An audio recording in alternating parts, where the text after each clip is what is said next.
Welcome to Doing Time with Joe. I'm your host, Joe Baker, back again, y'all. This time, I want to talk about what happened down in Memphis. You had 5 police officers that beat up a young black man. And that case, it really interested me because everybody in this case is black. Everybody is black. Now, my interest got piqued in doing this episode because when the news first broke about what happened down there, a lot of people in the pod that I live in, before they knew that it was 5 black police officers, everybody was saying, oh, it's got to be some white police officers that did that. They done beat up another black man, and then another black man has died at the hands of white police officers. So when the news came that they were all black, the next thing I heard was, oh, they must be with the mess, this, that, or third, right? And for whatever reason, some of the guys were talking about how dark-skinned the officers were and attributing that to them knowing better. You know, I guess the darker you are, the more close you are to being black. I don't understand that, but that's what they were saying, right? And I started asking a lot of questions of the guys that I was around and saying to them, I said, well, I asked them, were you surprised that that happened? They were like, yeah, they were surprised because it were black people that did it. And I went on further to ask why. And they told me that, you know, as black men, particularly, we should know better in doing that to each other, even if you are on the police force, because we understand the history of oppression, racism, and the history of policing. So my response to them was that I'm not surprised at all, because I think that most people miss the fact that all police officers, for the most part, and you might have some differences here and there around the country, but most police officers receive the same training. They're taught to seize the location. They're taught to be assertive in their approach to dealing with the population. They're taught to, in most cases, shoot to kill. But what they don't tell you is that training, in my opinion, causes a lot of people to not see the humanity in the people that they are sworn to protect and serve. Now, let me touch on that for a second, because a lot of people believe that protecting and serving means only the person that may have called the police. I disagree with that. I think protecting and serving also includes the person that they are going to have to potentially arrest. Why do I say that? That individual is a citizen, and he's presumed innocent according to our Constitution. He's presumed innocent until proven guilty. So them taking him into custody doesn't excuse them of the idea or the fact of protecting and serving. Everybody involved in the situation, whether you're the person that's calling the police or the person that is being apprehended by the police and taken into custody, everybody in that situation should be protected and served, right? Now, if you disagree with that, hit me up at my comments page on YouTube or hit me up at doingtimewithjoet@gmail.com. I would really like to know what you think about that aspect of protecting and serving. But today, I also have a guest that's going to be going back and forth with me about this issue. I'm going to let him introduce himself, and then we're going to see what he thinks about this, and we're just going to go back and forth until we conclude this episode. And like I say, if you have something that you want to chime in on in this particular situation, please feel free to hit me up, you know, like I said, at my comments page or at doingtimewithjoet@gmail.com. But go ahead, bro. Introduce yourself. My name's Brian, Brian Curitin, co-worker Joe. You know, like I said, me and bro were just talking about this subject this morning, and he and I were going back and forth, and you know, and what was going through my mind, and the main question I you know, asked him is, you know, I want to know what other people think out there also that listen to his podcast is, why, regardless if they're black or white, just the police in general, why do they think they can do this to people and feel like they can get away with it?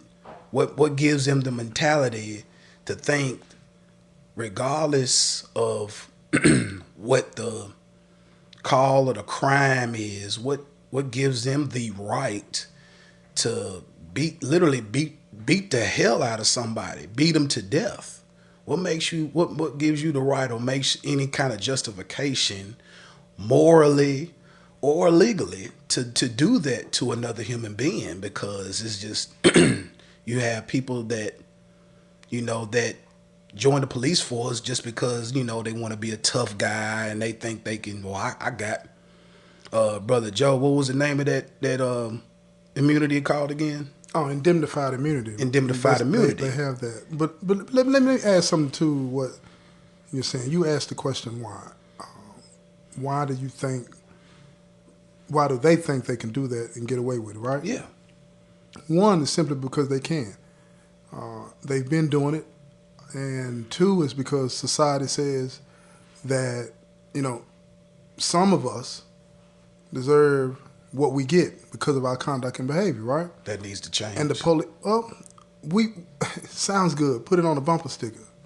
You feel what I'm saying? And the reason I say that is because we all know that, but it's not reflected in the vote or the state houses across the country. For the most part, most people are sick and tired of crime. Now, this young man, from what I understand, was a traffic violation, if I'm not mistaken, right? Mm-hmm. Nothing serious. Right. And he's not here anymore. Right. So we're going to talk about this situation, but his situation is different than a lot of other situations that went on. But for the most part, people have been dying at the hands of police for years. And we all know it. For hundreds of years. We all know it. And society at large still says it's okay. Why do I say that they say it's okay? This is when it comes time to vote. This is not one of those top issues that people are voting on. They vote on their pocketbooks, gas prices, food prices. Then they vote on other issues, you know what I'm saying? Supreme Court nominations, abortion rights. All of those things are important. But I think that when it comes to protecting the rights of every human, for whatever reason, that's not registering with people. And that baffles me. But on the other hand, it really doesn't, because I think a lot of people believe that some people in society deserve to be punished for their behavior. Yeah, be held accountable for their actions. Right, but that's a little bit different. Right, I think. But I think it's beyond being held accountable for your actions, because let the action take place first, and then do what you have to do. Even still, recognize the humanity in the person. Well, what if that action leads to somebody dying, though? That's the thing. There's no, well, I'm sorry. There's no, I'm sorry afterwards when somebody dies. Well, what I'm saying is, I'm not saying that the police should have the right to kill you. That's not what I said. What I'm saying is, most of these situations that have resulted in the death of a black or brown person at the hands of a police officer or police officers, most of them involve minor issues of crime. Right? But at the end of the day, I don't think that's what it's primarily about. I think that even black people, brown people that go through that training are conditioned to believe that other black and brown people are less than the white part of our population. I agree with that. Now, that is scary, because I believe that at the academy, now I've had some people that I know that I've talked to at the academy, most of them go to. I don't think they're being taught that.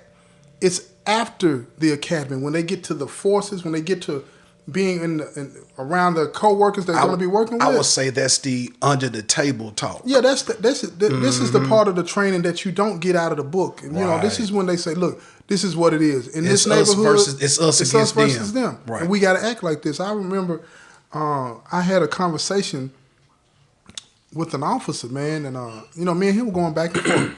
It's a black dude, and we were going back and forth about the George Floyd murder. And I asked him what he thought about it. He said it was a tragedy, and it should have never happened. Right. But as we continue to talk, I'm noticing that he's really pissed off that I'm even asking him about it. You know what I'm saying? He's saying all the right things as a black man, what he thinks I want to hear. But when it was all said and done, he told me that if he was told to go and extract somebody from a cell and they were causing problems, and he had to employ those same type of tactics, the choke and the knee and all that kind of stuff, he would. He would do that. And I said, well, what if it led to that person possibly dying? And he was blunt when he said, they'll protect me because I was doing my job. See, go ahead. Plus, I got to take care of my family. See. So he dismissed the moral line that he crossed, and he rationalized it with, I'll be protected, right, and I'm going to do my job. Right. And that blew me away that another black man would even think like that. Right. And I think that when you start to focus, now listen to what I'm saying, y'all. When you focus on the black and brown issue in a situation like this, I think we're missing it. Because you got white police officers, black and brown police officers, okay? They all receive the same training. True. Is this behavior being rewarded by promotions? If it is, it sets a certain tone, right? That's a good question. If the behavior is not being dealt with in a way that discourages it, then people are going to continue to do it. Right. And then on top of that, we have this culture of not informing on each other, even when it's the right thing to do. Right. You hide behind it. Now, the question that I would have out of all of that is this. You never know, well, first I'm going to say I'm going to have a comment. You never know what's really in a person's heart, right? True. So we don't know how many racist people are on the force, right? We don't know how many bigoted people are on the force, do we? Right. Because black and brown people can be pissed off at white folks, you know what I'm saying, and look at them all crazy and mistreat them when they stop them, but we don't hear a lot about that. Right? But we do hear a lot about the black and brown. So when you got these people on the force that are like that, how is training going to change that? If I'm a racist or I'm a bigot, right? I go through the training and I get all the training necessary, this and that. That don't stop me from acting out my true intentions towards another race, right? Right. It don't stop me from doing that. But I get to hide behind that badge because I can say I was doing my job. And that's the messed up part about it. And I think that's the messed up part about it. I think that's why a lot of people are able to do this. We have somehow or another codified misbehavior when it comes to police officers, people in law enforcement. Don't get me wrong. I'm not one of those individuals that says that we don't need police. I'm not going to say that. I'm not going to say that because we do. Yeah. We got some crazy people out there, man. That's just what it is. You got some people that do need to be locked up. Ain't no question about that. Ain't no question about that. I did an episode about that. Y'all need to go check that out, right? But at the end of the day, how do you legislate morality? How do you legislate what's in a person's heart? How do you do that? Can I ask a question? Yeah, go ahead. All right. Going back to the beginning of what you said, people are sick and tired of crime. They're tired of it. But what do you... I'm tired of it. Man, all right. But what do you do about the people that is supposed to enforce laws and they committing crime themselves? What are we supposed to do as citizens about that? You know, like you said, nobody's voting. None of this is on the legislation. Nobody's talking about this as far as passing laws. They talk about it, but they don't really. They need to quit. They need to quit. We need police. Don't get me wrong. I agree with you 100%. We need police. We do have bad people in the world, and they need to be locked up. You know, but we need to quit protecting them because they're, like you said, they hide behind the badge, and they're using that immunity to hide behind. Well, like you talk to the officer, man. I know they're gonna protect me. That was his. That's not a reason. That's an excuse to try to justify you almost killing somebody, putting your weight on somebody, kill them, and then just a little cherry on top. Well, I gotta feed my daughter. I totally. You gotta, in order to feed your daughter, you gotta do that. You know what I'm saying? That's not in your job description to almost kill somebody. Your job description is to subdue somebody to where they're no harm to you or no harm to nobody else. Once they're handcuffed, just like in the George Floyd case, once you're handcuffed, you're no longer a threat. You don't need to do all the extra stuff because they can't pose no threat to you or anybody else. But yeah, we all know that. but we all know that, and everybody says the same thing. Everybody says the same thing that you just said. We all know that. So, but why does it keep happening though? That's the thing though. I personally believe that, once a person is locked in mentally and seeing a group of people a certain way, or have been trained and conditioned to see a group of people a certain way, that it is what it is. They're gonna do it. That's what's messed up about it. It is what it is. They're gonna do it. We as citizens that vote for these people in office and legislation and judges and police chiefs or whatever, we need to really think about how the police train the officers.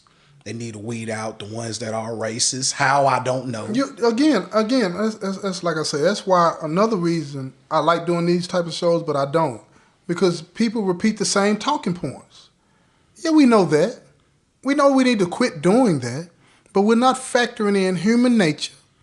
We're not factoring in the fact that there's nothing in our Constitution that protects the sanctity of humanity of every individual that is in this country, legally, illegally, whatever the case may be. We don't recognize and protect the sanctity of humanity like they do in like some other countries. Then what's the solution then? We need to do that.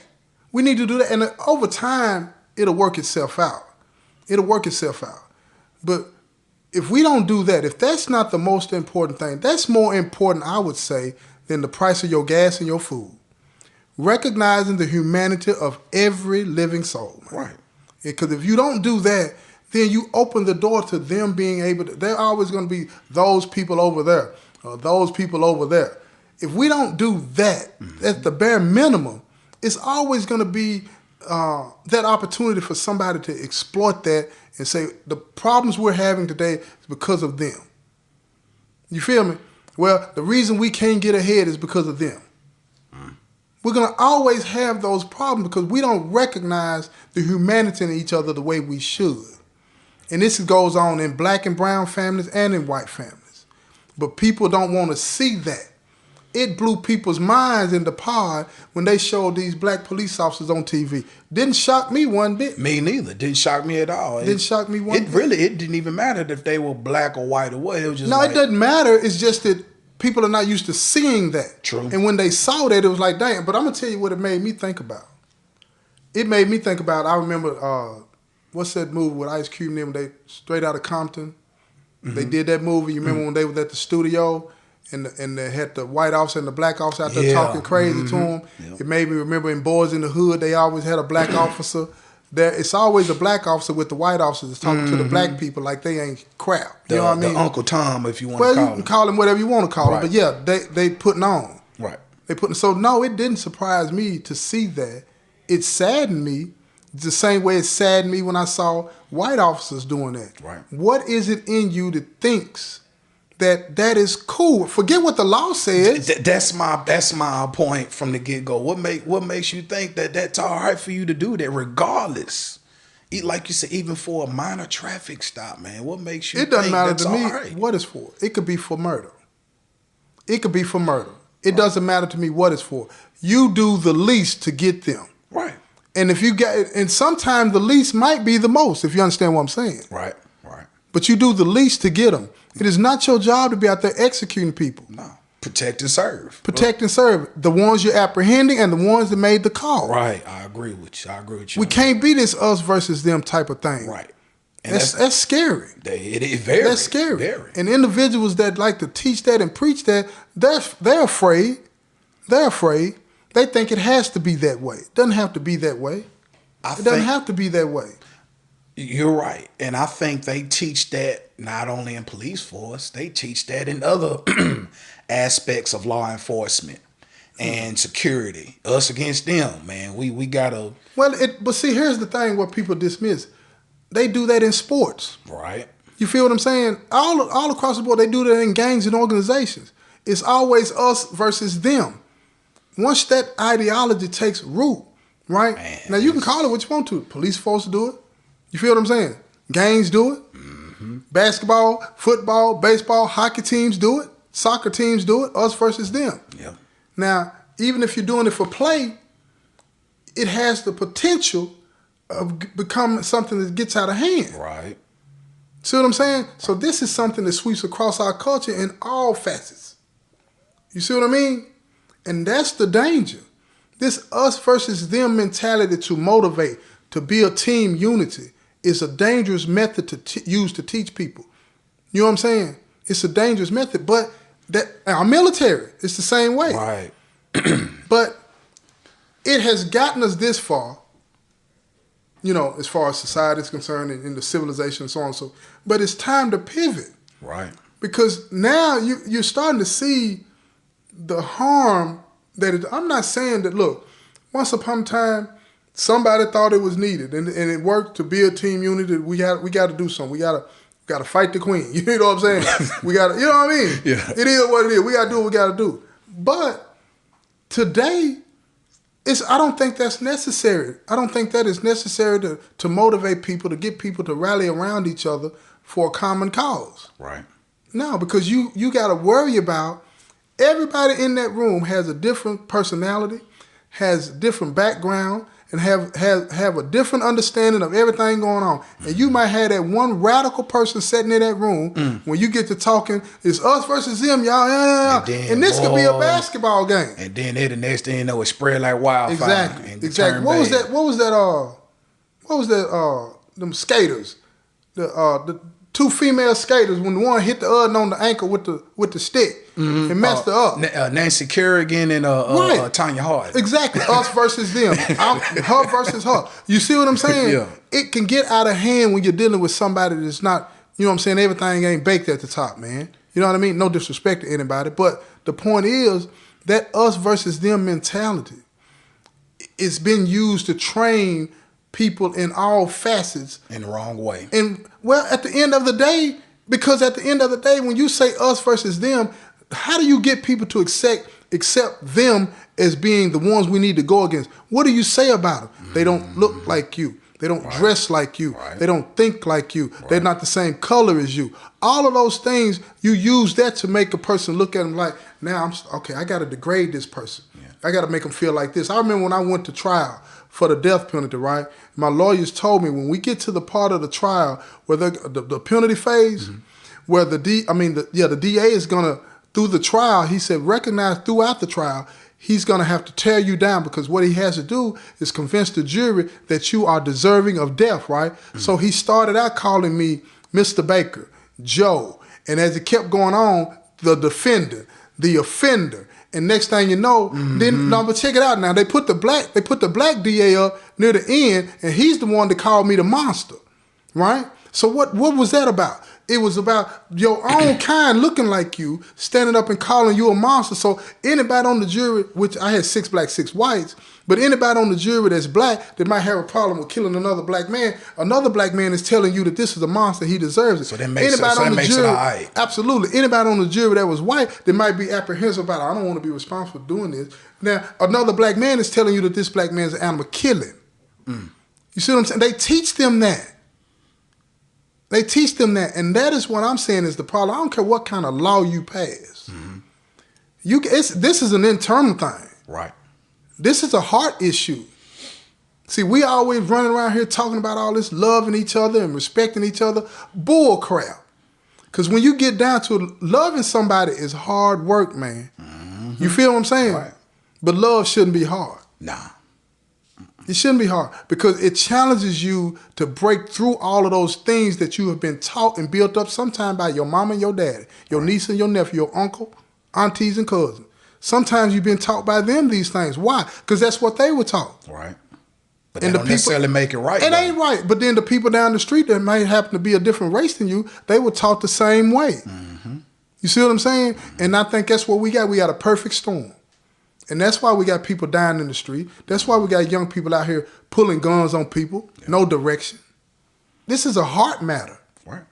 This is a heart matter. When you can take 5 black police officers and they beat somebody with, just beat him down. To death.